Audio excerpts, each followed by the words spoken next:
Anong mensahe ang kailangang marinig ng mga Gemini sa period na to?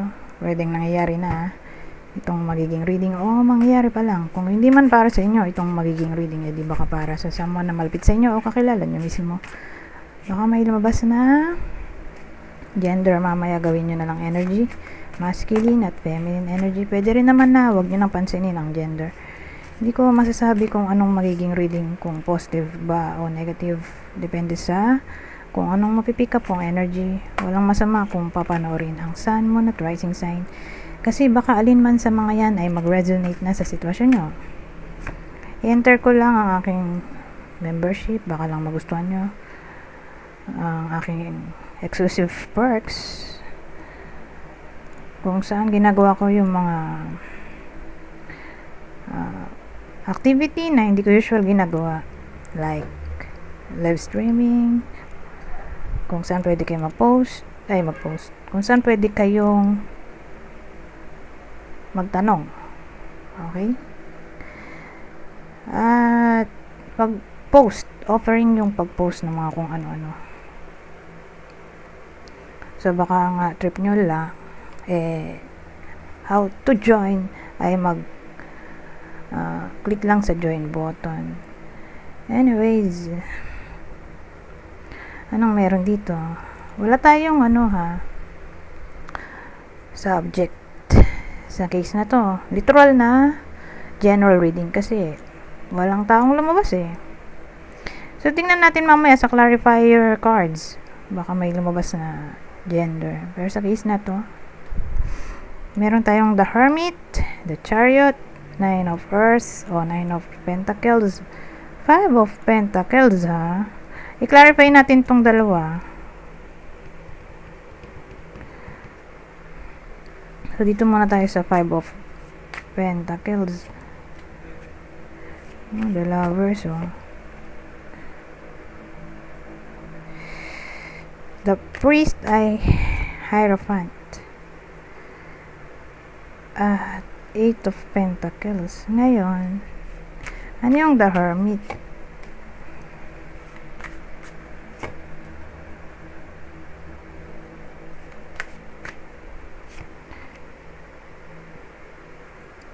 Para lang magkaroon tayo ng direction ba? Kung anong klaseng reading ito. So yung the Hermit, can clarify ng Page of Swords, Wheel of Fortune at 6 of Cups.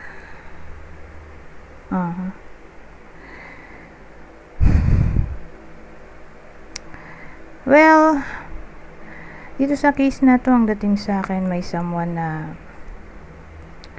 sad. Kasi yung Hermit mukha na siyang loneliness. Kasi 'di ba yung Hermit para siyang hermitanyo, kaya nga hermit ermitanyo, na gusto niya mapag-isa, pupunta siya sa lugar na walang masyadong tao. So, mukha siyang lonely. Sa bagay, kanya-kanya namang case yan. May mga taong gusto mapag-isa. Pero sa case na to, depende sa kung ano ma-pick up ko dito.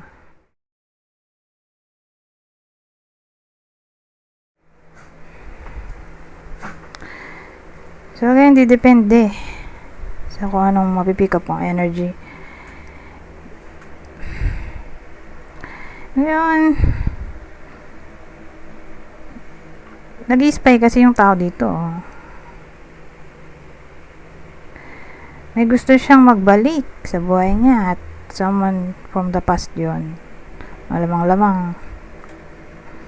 Kaya lang di ko masabi kung sino yung someone from the past na gusto niya pang magbalik sa buhay niya. Kaya, kaklarify natin. So, sino yung someone from the past na gusto niyang magbalik sa buhay niya sa period na to. Whether nangyayari na to o mangyayari pa lang.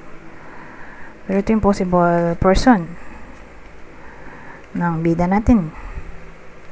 Siyempre, yung bida natin ay yung zodiac sign. At ang zodiac sign ay Gemini. Pero may case din kasi na pwede rin siyang reading para sa cross-watcher.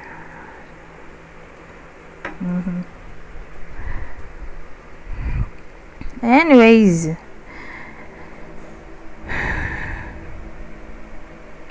lalaki yung bida pala natin eh, oh. Kasi may nanay na dito.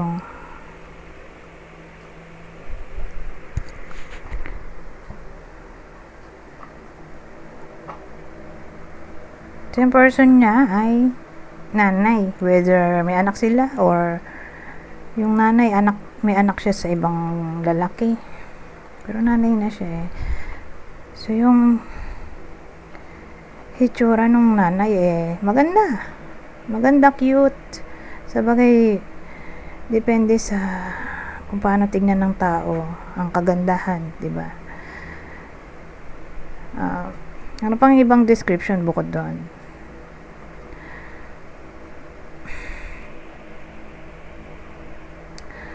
Siguro mahilig magpakulay ng buhok yung babae dito. Or malago yung buhok niya.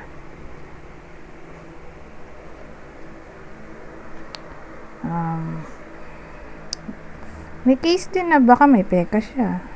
So, kunin nyo lang info na sa tingin nyo ay fit sa sitwasyon nyo. Mukha namang friendly yung babae.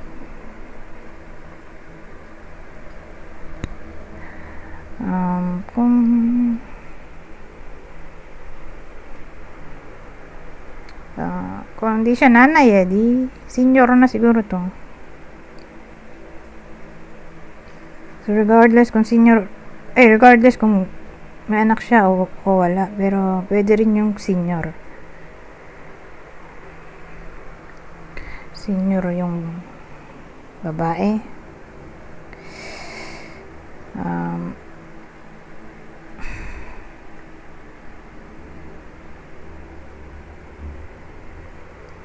Ano pa? Baka ito yung asawa niya. Who knows? Ex-wife? Ex-girlfriend?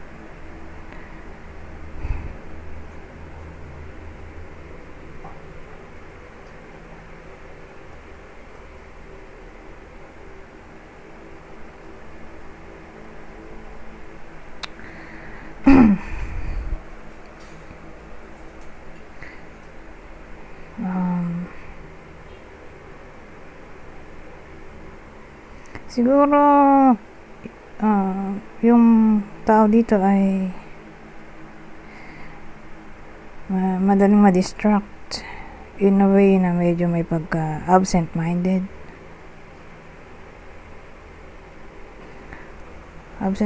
or who knows, baka may pagka intelligent.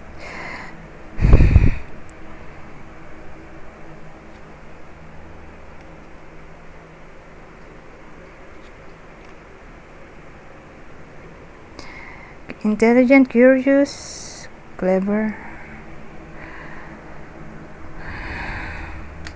So, yun yung person dito. So, lalaki pala yung bida natin.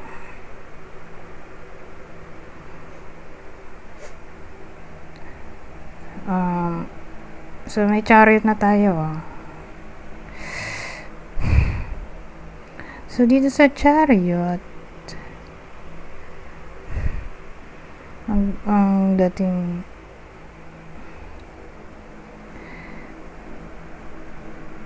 ano kaya yung chariot? Teka, ayaw ko sana i-clarify ito eh, dahil magtatagal ako. Pero sige na.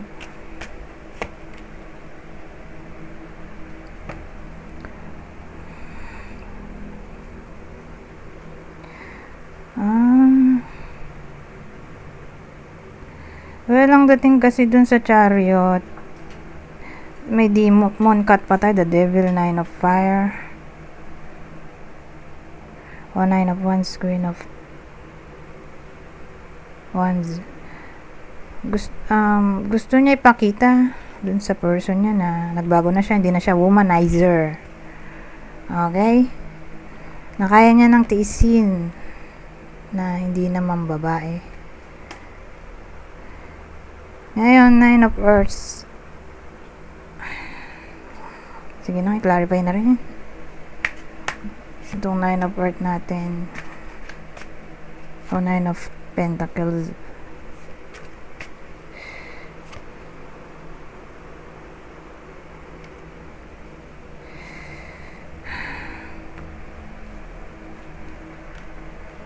Alisin nga natin to, maguguluhan ako. Ito muna.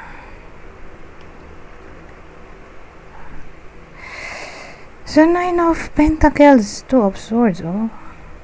Ace of Cups. 10 of Cups.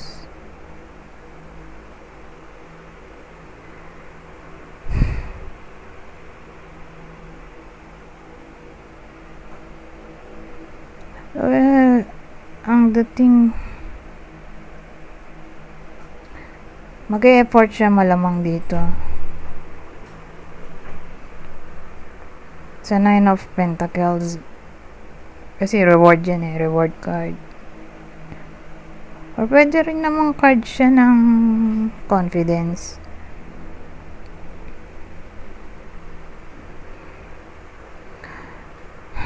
Kumpiyansa doon sa sarili niya. Siguro dahil may na-achieve na siya. Or ewan ko kung saan niya pinanghuhugutan yung confidence. Kaya nakatabi niya yung 2 of Swords eh. Saka Ace of Cups, 10 of Cups. More like pag pinagsama natin to, wala siyang confidence. Kasi may doubt eh. May duality, confusion.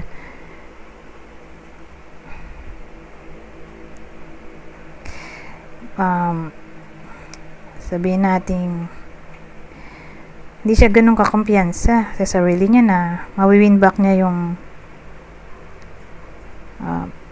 ex niya dito. Oh, kasunod nito Ace of Cups eh. Ito yung beginning of love relationship. At ito yung fulfillment. So ang dating nawawalan siya ng kumpiyansa sa sarili kasi ito nga oh. Pero kung wala to, confident siya na mawi-win back niya yung partner niya. Kaya may 2 of Swords eh. So ang dating doubt siya. Dududa siya, nawawalan siya ng kumpiyansa. Or di siya ganun ka-confident na mawi-win back niya yung partner niya. Ngayon, nandito na tayo sa ano ba to? 5 of Swords. Ito yung Hierophant. 5 of Swords. 5 of Pentacles pala, sorry. 5 of Pentacles, the Lovers, Hierophant, at 8 of Pentacles. Well, nandito na tayo sa, last card. So, pag ganyan, ito na yung potential outcome o possible outcome. Possible outcome, 5 of Pentacles. Kasi yung 5 of Pentacles, maraming pwedeng meaning yan. Insecurity, worriness, uncertainty, difficulty, loss, hardship.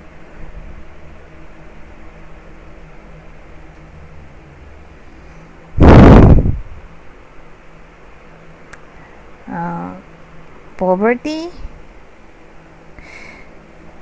Pero sa dami nga, kaya naglagay ako sa dami ng description, naglagay ako ng clarifiers. So, magmumukha na siyang talunan. In short. Kasi ito commitment card. Ito pag workout. Ito relationship. So, remember, kinaklarify natin to. Magmukha na siyang talunan. In the end. Kasi ang dating yung ex-partner niya, parang ayaw na. Ayaw na makipagbalikan. In short.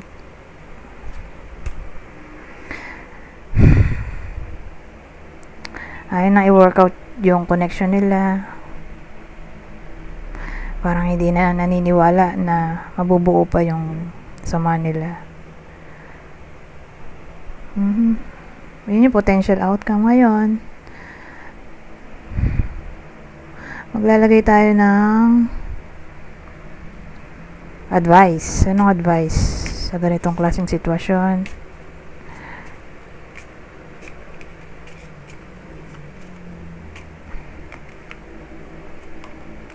Mountain, oh. Pero remember, ito yung potential outcome sa period lang na to. Hindi naman to forever eh. Kaya don't lose hope. Okay?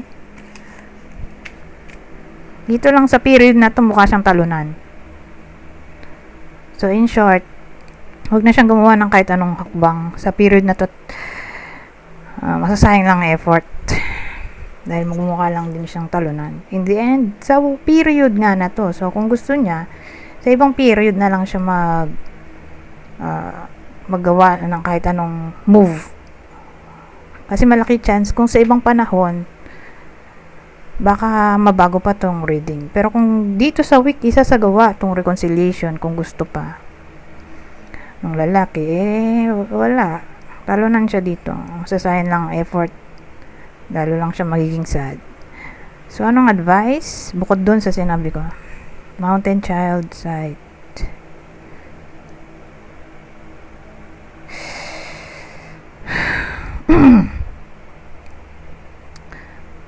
Mountain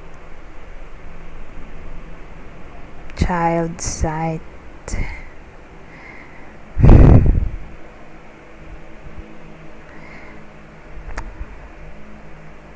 So, ang dating sa akin, during this time ng difficulty, maganda kung ilaan na lang niya yung panahon niya sa ibang bagay. Doon papasok yung new beginning.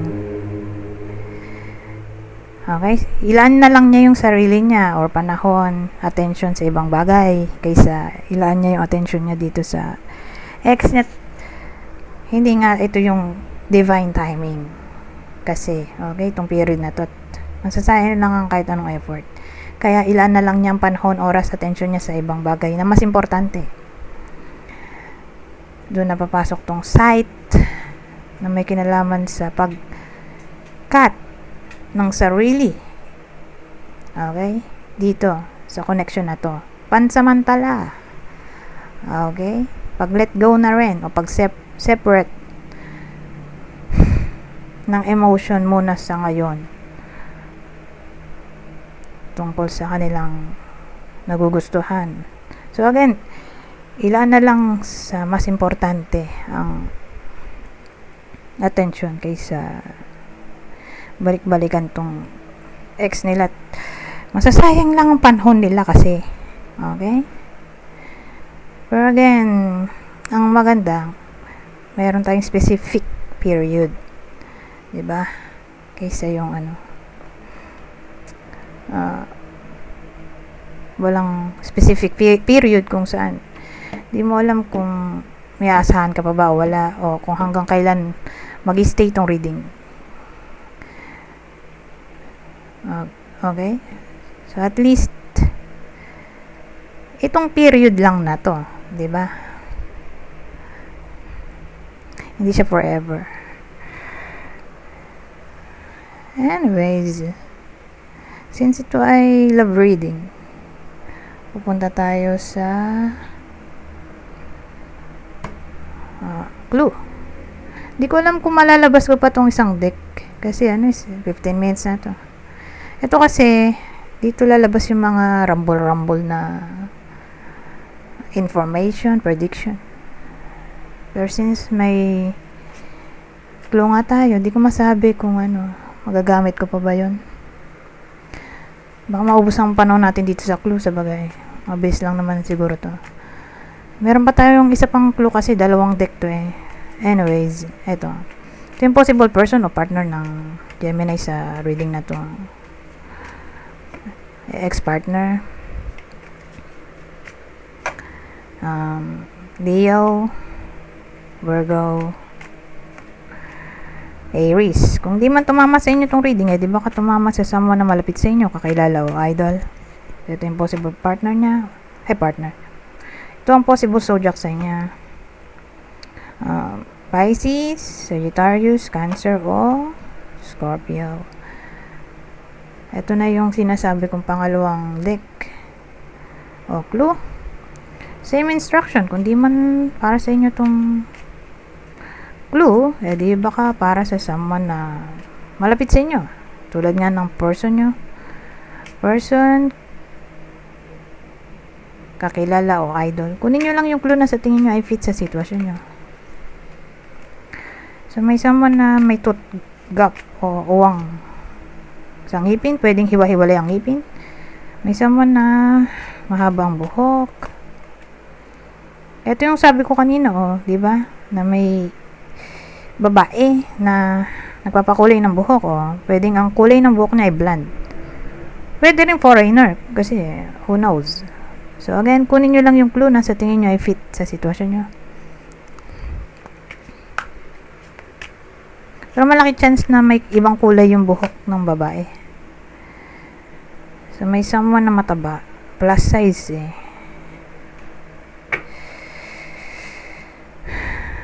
Anyways, ayan may iba bang oras tayo para dito. Dahil 17 minutes pa lang to. Mag-end kasi ako bandang 20 minutes kasi hindi ako pwede magtagal. So, ano pang ibang senaryo? Sacerdote, militare. Ayusin ko lang tong ginamit kong deck. Eto. Kasi sagabal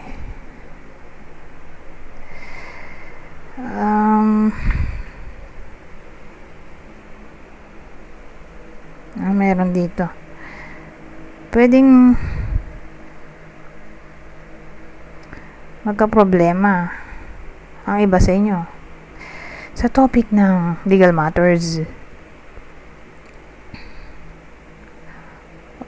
Legal matters or anyone in authority. So, beware.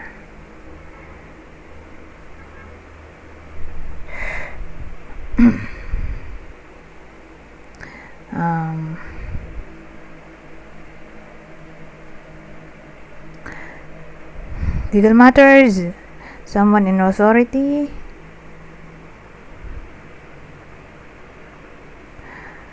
o tungkol to sa pagkamit ng justice. Parang mahirapan yung iba sa inyo.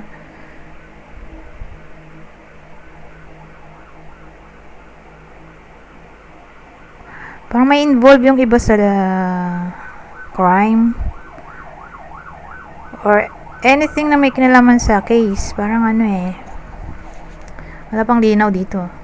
Or 50-50 in a way na hindi nyo alam kung papanigan ba kayo ng batas.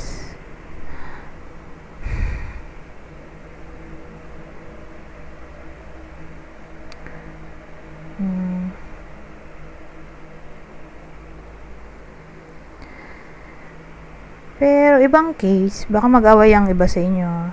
Ewan ko kung sino makakaaway dahil di ko na ito i-clarify. So, dahil mag-aaway, so asahan na magkakaroon ng coldness or di pagpansinan.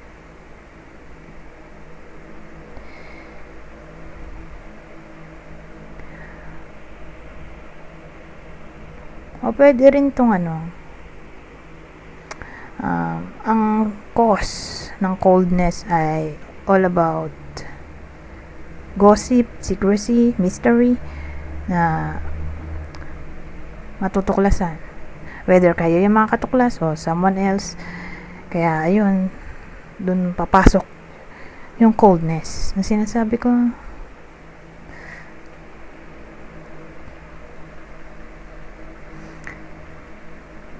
Pero ibang case din, may lalaki dito na magiging cold.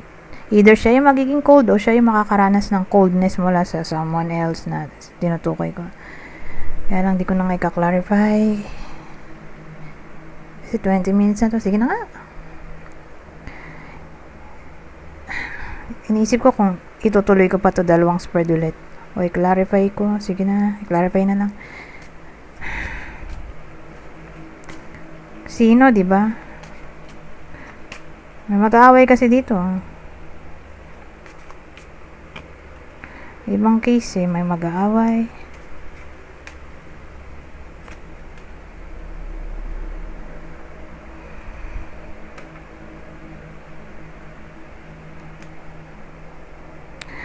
Ay, Diyos ko po, tignan nasira.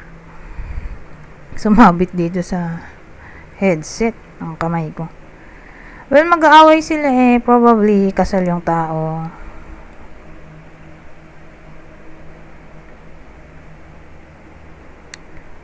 Third party to. Third party sa pagitan ng kaibigan. Parang yung third party yung kaibigan. So, discovery yung sinabi ko kanina.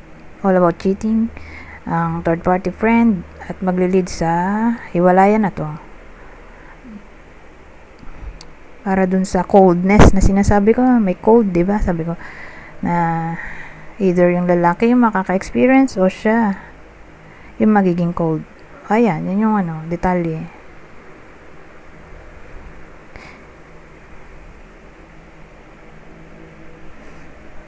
Kaya na hanggang dito, hindi ko pa rin masabi kung sino yung magloloko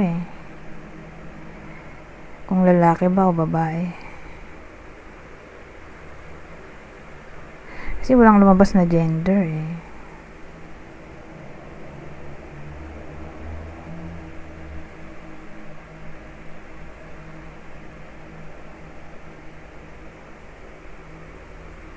Pero tingin ko malaki porsyento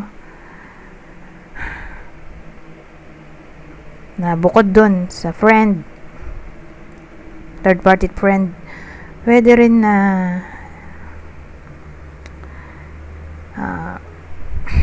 babae yung mag-cheat.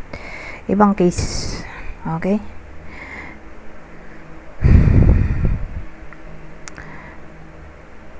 Anyways, punta na nga tayo dito sa last deck.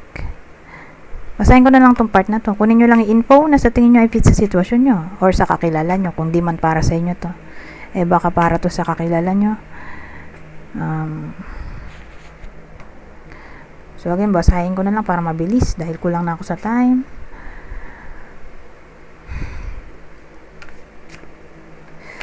General advice or prediction na to para sa period na to. Okay?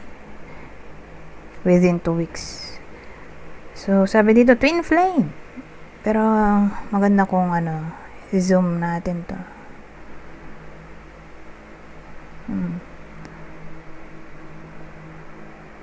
So, sabi, twin flame.